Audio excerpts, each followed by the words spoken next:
darn nonsense.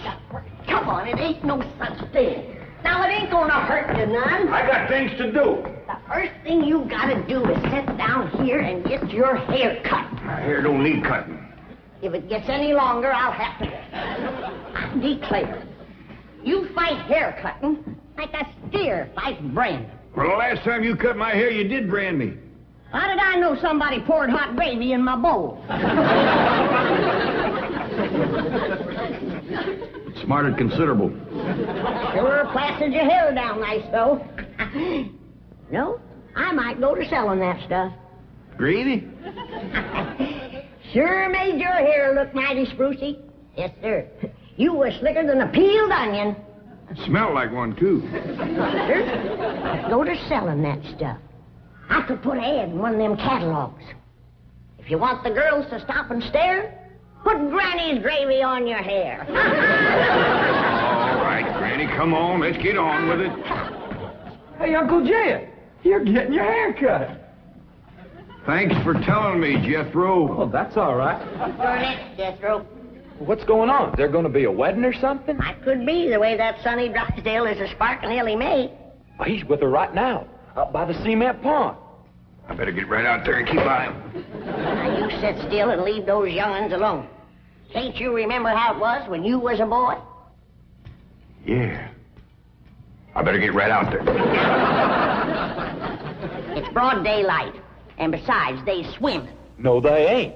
He's just sitting on the bank, and he's a-holding her hand. What an interesting hand you have. I see a man, a handsome Harvard man. Where? Right there on your heart line. Oh, that's just a wart I got from picking up toes. Elly, you mustn't let horrid, slimy creatures touch you. Oh, heck, you ain't slimy, Sonny. Just a mite greasy from all that oil you smear on yourself. What a precious paradox you are. What a charming contradiction. You look pure Park Avenue and you speak pure Tobacco Road. That good? Good, it's fascinating. You're a challenge to me, you child of nature. You are the raw clay from which I will mold a perfect woman, worthy of a perfect man. Me. You know Shaw's Pygmalion? I don't even know Shaw, let alone his pig. Oh, you woodland sprite! You forest little bird. You are so refreshing after all those intellectual types of Baer and Wellesley. You make me feel superior. That good? Good? It's divine.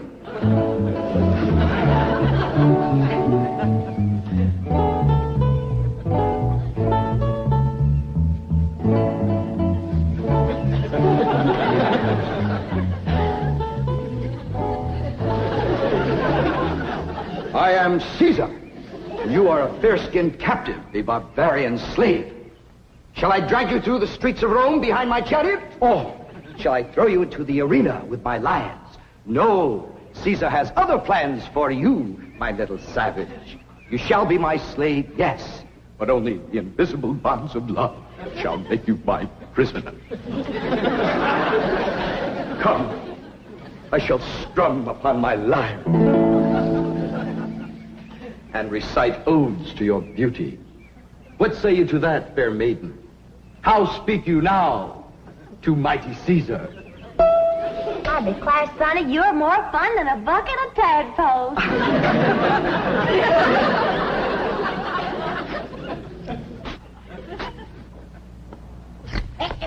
Sit still, I'm liable to lop off a ear. Well, doggone it, Granny, hurry up. I gotta get out there and keep an eye on Sonny and Elly. You want me to go out and see what they's up to, Uncle Jed? Now, you just sit still, the both of you. I'd expect Elly May to get a husband if you don't let the boy spark her. Well, Elly ain't never been learned about such things. Jed, sparking is like breathing. You don't learn to do it. Somebody slaps you and you go at it. Boy slaps. Now, I declare you're wiggling worse than a worm in a bait bucket. You want your daughter to be an old maid? Of course not. Next year she'll be too old to get a husband. She's almost 18. That old? Sure is. She done waited too long, Uncle Jed. Why, no boy wants to marry up with a middle-aged woman. Elly May can get herself a husband anytime she wants to. Well, she's the purtiest and... Now, don't get your old feathers riled up, you old rooster, you. Ellie May'll be all right if you just leave her alone. Well, I ain't sure Sonny Drysdale's good enough for her. He's considerable older than she is. Well, don't worry about that, Uncle Jed. His family lives a heap longer than most folks. Yeah? Yeah. Sonny told me that there's been a member of his family living in Boston since 1632. Well, that rascal's over 300 years old. He was a greening you. Yeah, you sure swallowed a whopper. No, ma'am. Sonny's honest. Why, he's so honest, he has to have somebody do his lying for him. Do his lying for him? Yes, sir. Why, I heard him call through the heads to Elly. He says, I'm coming over to serenade you, and I'm gonna bring my liar. Veni, vidi, vici. The world lies conquered at my feet. And yet, I tremble at the nearness of this flaxen-haired barbarian. Could it be that the invincible Caesar is about to be vanquished? Not by the spears and arrows of the Gallic tribes, but by Cupid's dart? Yes, fair maiden, you have done what your fierce kinsman could not. You have brought mighty Caesar to his knees. Come, I will take you to my palace, and there compose odes to your beauty. See yon window. 'Tis the Emperor's suite. There I shall woo you. Mother! That's my room, and those are my binoculars. You're not supposed to spy on the Emperor. What are you trying to tell me, Sonny? Mumsy can see you, but she can't hear you.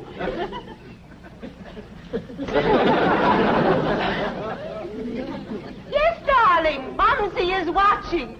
You look magnificent, like Apollo, the god of manly youth and beauty, the god of poetry and music. Look out! You're getting near the water. Be careful. Wait! Mommy will get your inner tube. Come, fair maiden, and I shall sing of your golden tresses and your azure eyes and your skin of alabaster and your other charms that set me aflame. You mean you really burn it? Yes, dear one, and only you can put out the fire. Okay.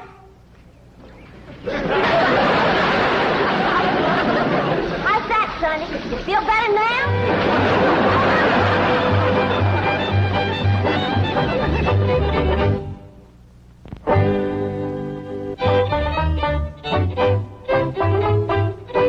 All right, Jethro, you're next. Oh, hi, Ellie Mae. Where's Sonny? Well, he run home to his mama. You didn't throw him down and hurt him again, did you? That's no, Pa. He caught fire, so I wetted him down in the pond. Sounds like you done the right thing. How'd you catch fire? He said it was my charms that set him to burning. What charms was you toting? Well, just my sack of crawdad bones and my buckeye. You never heard of crawdad bones and a buckeye starting a blaze? What happened to your rabbit's foot? I didn't have it. There you are. You can expect trouble when you ain't toting a rabbit's foot. You know what my teacher over at Pot School said about toting a rabbit's foot? What? She said it's a superstitious invocation contradicted by scientific knowledge. It's always nice to know you ain't been doing something foolish. Don't you worry none, Ellie. You go jump into a purty dress, and I'll walk you up a love charm that I guarantee'll bring Sonny Drysdale back. Yes, I am, Mother. I'm going back. Sonny, darling, you're delirious. Here, bring some of this penicillin. I'll send for an ambulance. Mother, I am perfectly all right. Of course you are, precious. A nice rest in an oxygen tent is all you need. I don't need an oxygen tent or an ambulance. All right, just relax.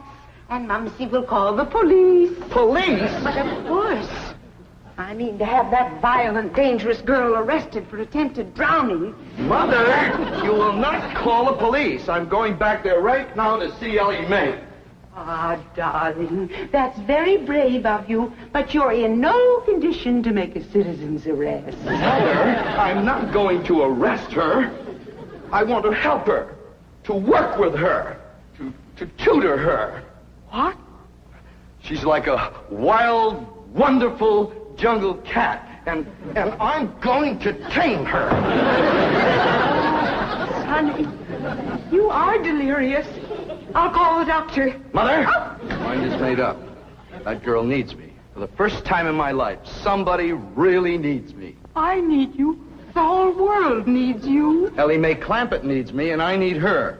I'll be her Pygmalion, and she'll be my Galatea. Sonny, you're not becoming emotionally involved with that creature. She's not a creature, Mother. She's a girl. A wild, wonderful, beautiful, ravishing girl. Yes, I am becoming emotionally involved. I forbid it. She's not socially acceptable for my baby. Mother, I'm not your baby anymore. I'm a man in search of a woman.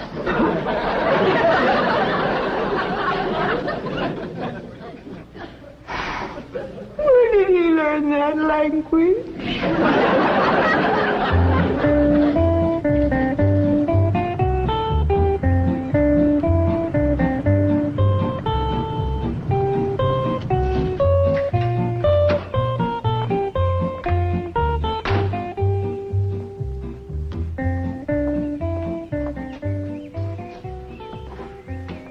Hello, Duke. You noble veteran of the chase. Are you homesick for your forest paths and mountain trails? You look like a cashier waiting for the bank examiners to arrive.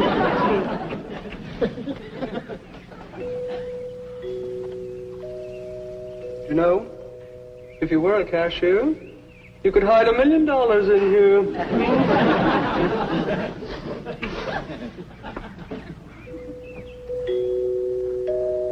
There goes that music again.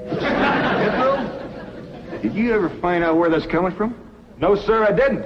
Every time I went to looking for it, somebody always come to the door. This time I'm gonna find it for sure. You see?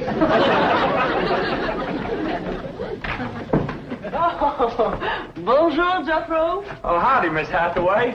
No. When I say bonjour, Jethro, you say bonjour, Mademoiselle Jane. Now say it. Bonjour, Mademoiselle Jane. Bonjour, Mademoiselle Jane. That's very good. Except for the mwah. Must be soft. Mwah. What? No. Watch my lips closely. Mwah. Try that. What? Try it again. What? That's closer. Try again. What? Once more. What? Close in on her, Jethro. Oh, Mr. Clampett, I was attempting to teach Jethro to articulate the Gallic diphthong. No matter what fancy name you call it, he ain't very good at it. He'll learn. But now to the purpose of my visit. Is Sonny Drysdale here? No, but he will be. Granny's out in the kitchen whomping up a love charm for Ellie to give to him. She said it'll bring him on the run. Mr. Clampett, I am reluctant to disillusion you about so-called love charms, but they are mere superstitious invocations and have been proved to be completely ineffective. Granny sets great store by him.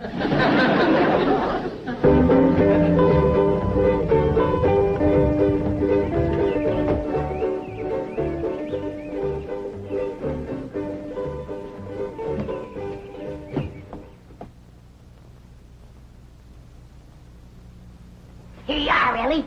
One guaranteed love charm. Guard it with your life. What's in it, Granny? Oh, I dasn't tell you. Leastways, not just yet. But I'll give you the secret before I go on to my reward like my granny done to me. I'll guard it too, Granny. Granny? Granny, Mr. Clampett tells me that you've conjured up some sort of love charm for Ellie Mae. Right here it is. It's made out of all secret stuff.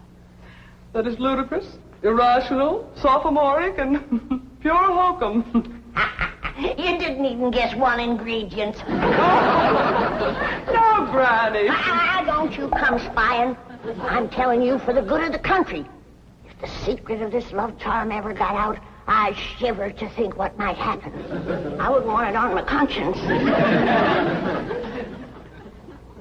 Hear me now, mongrel. Neither sleep, nor snow, nor vicious beast shall keep me from the side of my beloved. Here I come, ready or not. So, you still think it won't work, huh? That is correct. All right, Ellie. Open up the pouch, Mike. Now, when I drop this starching powder in it, quick close it. Press it to your heart. And say, darling, darling, my true love, come a-swooping like a dove. Darling, darling, my true love, come a-swooping like a dove. This is Elly! Elly! I have flown to your side in spite of all danger. What fate, what power have I to thank for giving wings to my feet? That little old charm maker, me.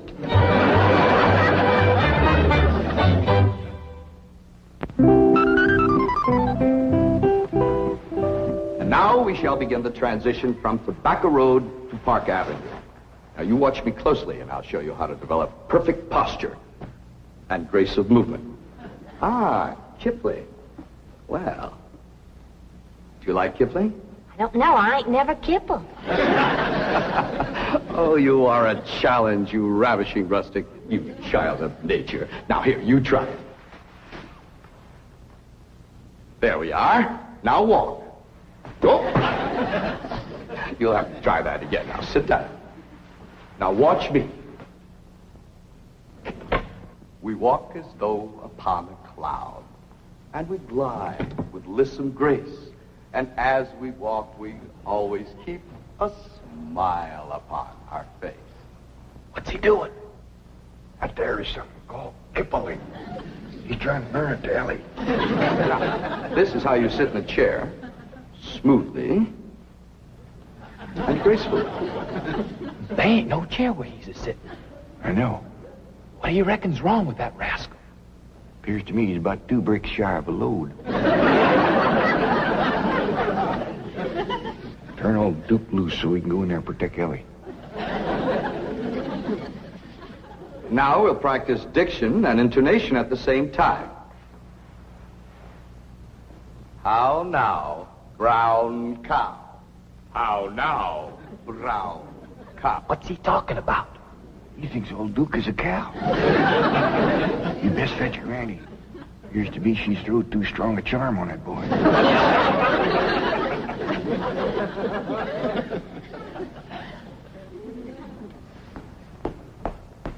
There you are. One guaranteed charm. Now, you hold the bag while I sift in the starter. I know this is all a lot of absolutely ridiculous nonsense. Please hurry. Darling, darling, my true love, come a-swooping like a dove. I better open this door before he busts it in. Miss Jane! Here he is. Granny's love charm is too strong. Don't fight it. It's bigger than both of us. Circled on me. Granny, come quick. The love charm you throwed on Sonny Drysdale was too strong for him. Thank you, Granny. How now, brown cow? How now, brown cow? How now, brown cow? How now, brown cow? How's it going, Uncle Jed? Bad. Now he's got Ellie believing old Duke is a cow. Break the charm, Granny? I reckon so. I'll sprinkle him with some let-go powder. While you're at it, you sprinkle some on Miss Jane. She's shutting off the blood to my arm. How now, brown cow? Secret powder, white as snow. Make the charm of love let go.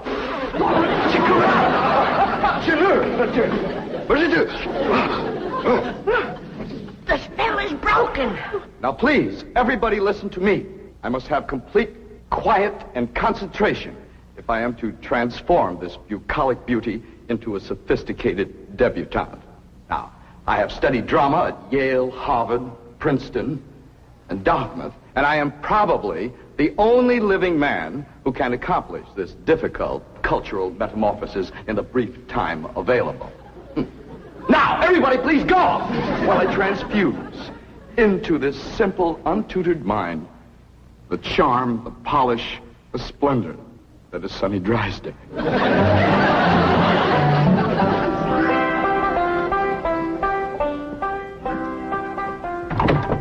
Jed? Hi, Granny. Is Elly and Sonny still in that room alone? It was the last time I was listening, a couple hours ago. They was talking about the rain in Spain, a land in the plain. Well, I guess he can't be up to no nonsense if they're talking about the weather. Doggies, I can't wait to see Elly all polished up and talking like Sonny and Miss Jean. But while you're waiting, I got something for you. What is it? A love charm. What in the Sam Hill I want with that? It ain't what you're wanting, it's what you're getting, a woman. And it's high time you got one, being a widower. Besides, the moon is right. That's why this stuff is working so high-fired powerful. So here.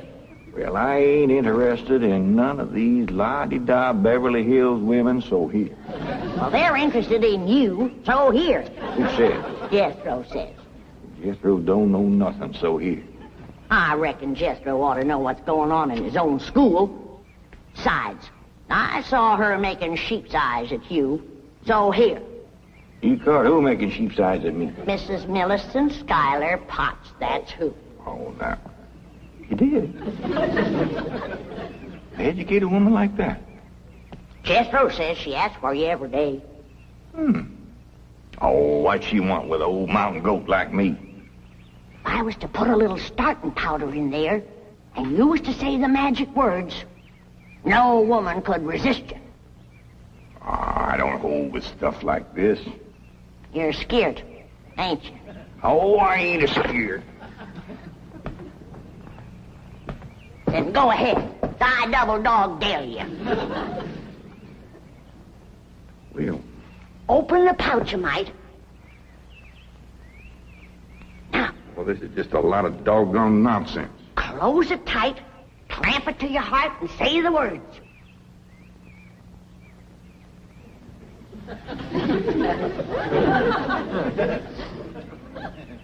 Darling, darling, my true love come a-swooping like a dove. Where is he? Where's my dog? It's Mrs. Drysdale. Where is he? Oh, where is he? Oh, I tried to stay away, but I could not. He's mine, and no other woman shall have him. Drysdale, you're a married woman. Think of your husband. Control it. Care about my husband. I want my darling, and no one is going to keep me from him. I sure hate to have to do this, but... Sonny, where are you, Sonny? He's inside with Elly Mae. Now, if you just calm yourself down, I'll go and get him. Thanks for coming, Miss Drysdale. Howdy, Ma. Was you a-hollering for me? They brainwashed you.